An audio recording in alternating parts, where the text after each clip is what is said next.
We interrupt this program for a 5 on Your Side special report.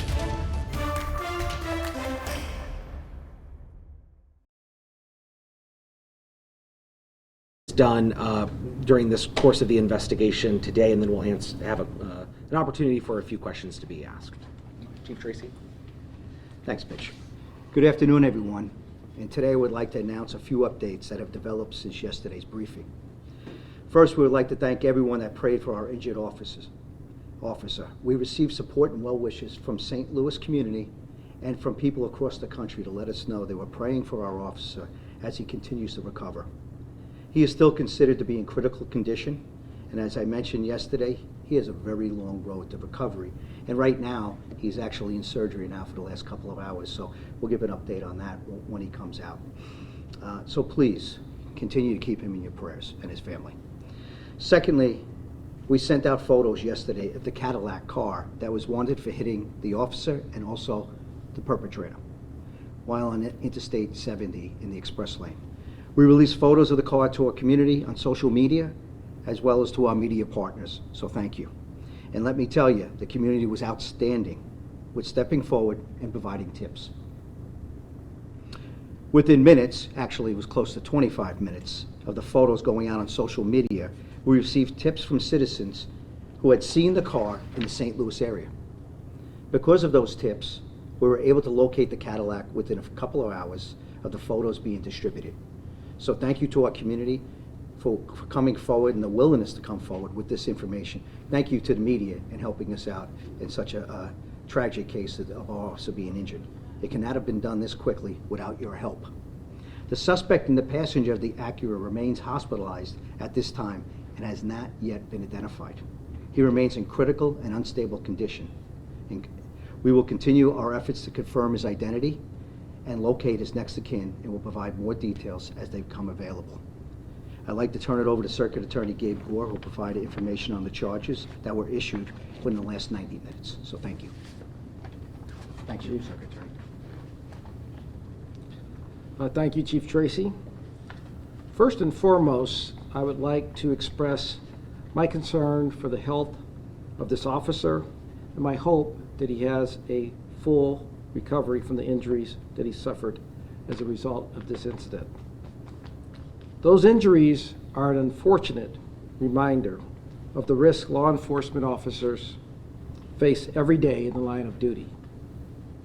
And they undertake this risk for one reason, and that is to protect the citizens of St. Louis. We owe them a tremendous debt of gratitude. I'd also like to acknowledge the important role that the community played in this investigation. The assistance we've received from citizens has played a critical role in helping the SLMPD locate the Cadillac involved in the incident and identifying a person of interest. As I say regularly, if we're going to achieve the level of public safety that all of the citizens of St. Louis deserve, we're going to have to do so as a community and with the involvement of the entire community.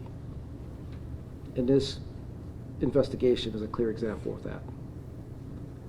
The following charges were issued against 18-year-old Makai Campbell, the driver of the Acura that fled from officers and instigated the incident. Assault first degree on a law enforcement officer, armed criminal action, aggravated fleeing a stop or a detention causing physical injury, and resisting or interfering with arrests for a felony. In addition, our office issued the following charges against 62-year-old Frank Carr, whose Cadillac struck the SLMPD officer before fleeing the scene. 2 counts of leaving the scene of an accident causing serious injuries, and tampering with evidence in a felony prosecution. It is our intent to prosecute these cases to the fullest extent of the law. Thank you. Before we get into questions, I just want to remind everyone that we still have an officer in surgery. We also are very active with the Circuit Attorney's Office in reviewing the case and still investigating. Detectives are out right now. So while we're going to open it up to questions, there are going to be some questions you have that we might not be able to answer because we don't want to interfere with the Circuit Attorney's prosecution in this case and getting justice for our officer and also a suspect who is critically injured, okay? We'll open up to some questions. So the two suspects you have in custody who weren't injured, are they not cooperating with helping identify the injured arrestee? It's a ongoing investigation, and charges have been filed, so we're not going to comment on the details of the investigation at this point.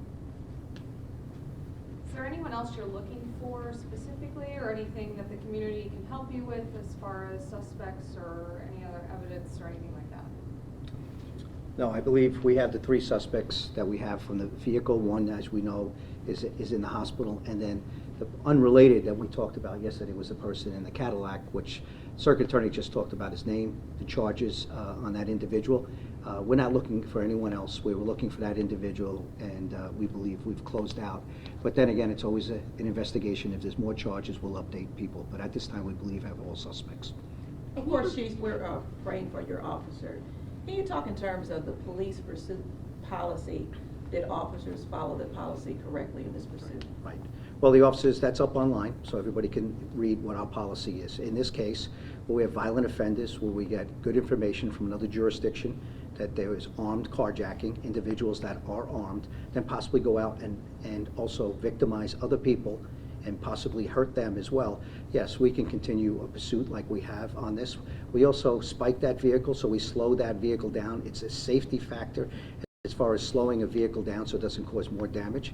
And while they were in the process of doing that, one of our officers almost got hit doing that. So these are individuals that we're probably going to go out and do more violence. We're not going to get into what their past charges are right now. The Circuit Attorney can get into some of those things. Not this right now. We're staying with the charges that they do have. But in our, when you take a look at who they were, firearms being recovered, and the actions they took, they were violent felons, and that's within our policy. Did we know that they were violent felons before the pursuit?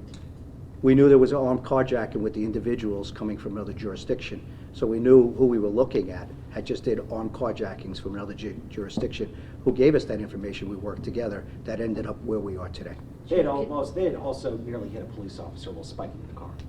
Chief, can you talk about the car that they were in? Was that the car that was carjacked? Well, we have 2 cars. We have to go back on that. That actually, the Acura was actually stolen. Right now, I don't have the information. We're waiting to get that information back on that vehicle and how it was taken, but we certainly do know the first car was carjacked. Can you provide bond information on the 2 charged? It wasn't up on. That matter's going to be reviewed by a judge, and bond determinations will be made. You see in the probable cause statements, we do state that we do believe that these 2 individuals pose a danger to the community and a flight risk. But ultimately, that decision will be made by a judge. 2 more questions? During the pursuit, we know, was this a marked vehicle and were the lights and sirens on?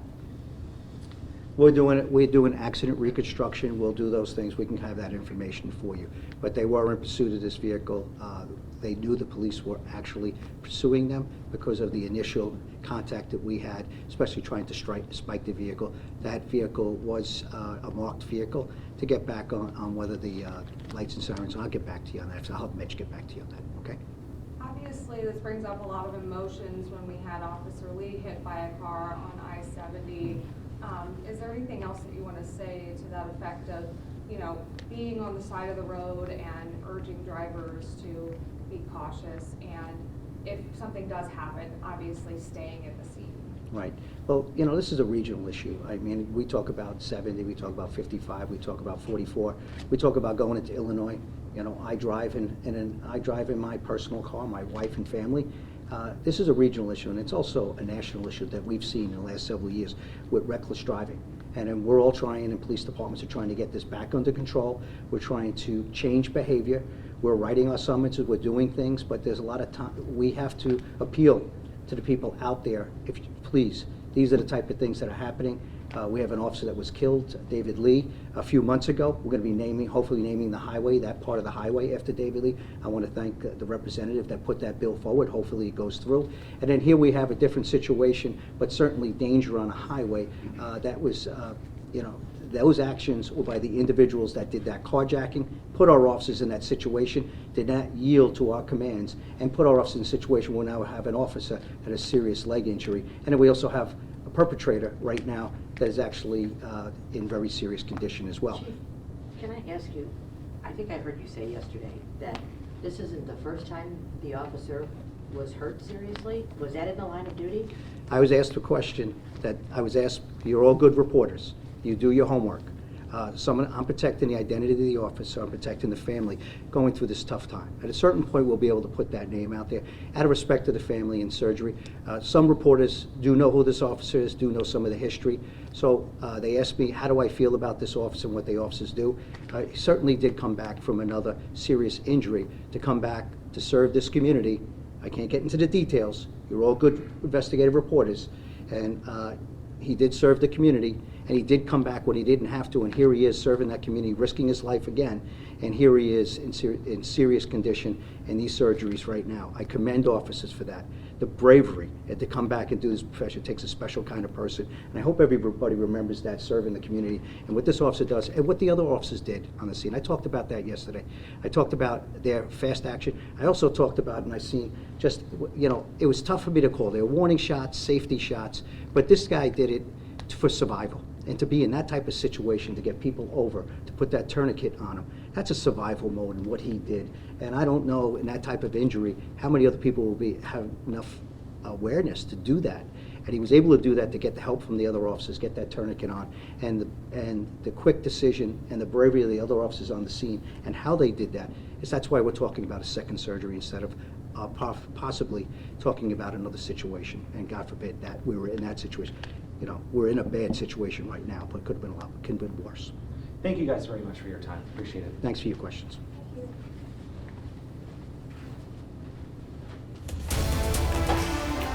This has been a 5 on Your Side special report. We now join regularly scheduled programming in progress.